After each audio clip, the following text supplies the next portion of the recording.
စကြောတက်တီအတွက်ဘဝအိမ်မက်နဲ့ပတ်သက်ပြီးမျှဝေစရာလေးတွေရှိပါတယ်ကလေးတို့ရဲ့ဘဝဟာကလေးတို့ရဲ့လက်ထဲမှာပဲ ownership ယူမယ်ဆိုတာဒီလိုကလေးတို့ရဲ့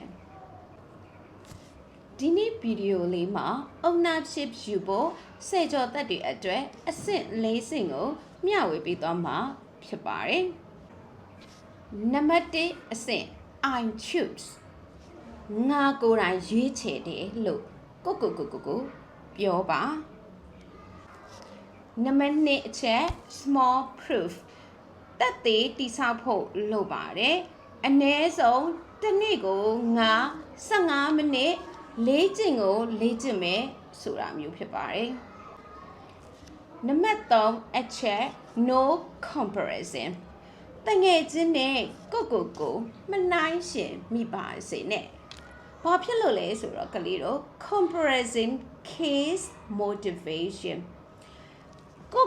တခြားသူနဲ့နိုင်ရှင်မိတာဟာဆိုရင်သားတို့သမီးတို့အတွက်စိတ်အားထက်သန်မှုကိုတတ်တယ်လို့ဖြစ်လို့ပါဒါကြောင့်မို့မိမိကမိမိပဲသူကသူပဲဖြစ်တဲ့အတွက်ကြောင့်မသူနဲ့မှကိုမနိုင်ရှင်မိပါစေနဲ့ Now နံပါတ်4အချက်ကတော့ one support person ကလေးတို့ကိုပံ့ပိုးပေးမဲ့လူတစ်ယောက်ကိုရွေးချယ်လိုက်ပါအဲ့လူကကလေးတို့ရဲ့ mentor တစ်ယောက်ဖြစ်နိုင်တယ်လို့ teachers လည်းဖြစ်နိုင်တယ်ဒီ ownership အပိုင်းမှာဆိုရင်ကလေးတို့လှုပ်ဆောင်ရမယ်အဆင့်၄ဆင့်က number 1 I choose ငါရွေးချယ်တာ number 2 small proof တက်သေးတိဆောက်တာနံပါတ်3 no comparison ကိုနဲ့တခြားသူကိုမနှိုင်းရှင်တာ one support person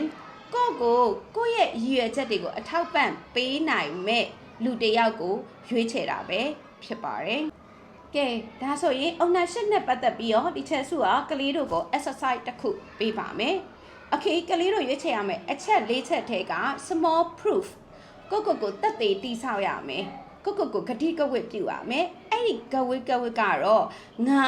တစ်နေ့ကို15မိနစ် speaking practice ကျင့်မယ်အဲဒါမှမဟုတ်ရင်ငါတစ်နေ့ကိုအနည်းဆုံး15မိနစ်ပုံဆွဲမယ်အဲဒါမှမဟုတ်ရင်ငါတစ်နေ့ကို15မိနစ်ခုတ်ထီနေရေးမယ်စတဲ့ကိုယ့်ရဲ့ dream ကိုရရှိစေဖို့ရအတွက်အရေးကြီးတဲ့အလုပ်နေ့စဉ်လှုပ်ဆောင်ရမယ်အလုပ်ကိုကနေပြီးတော့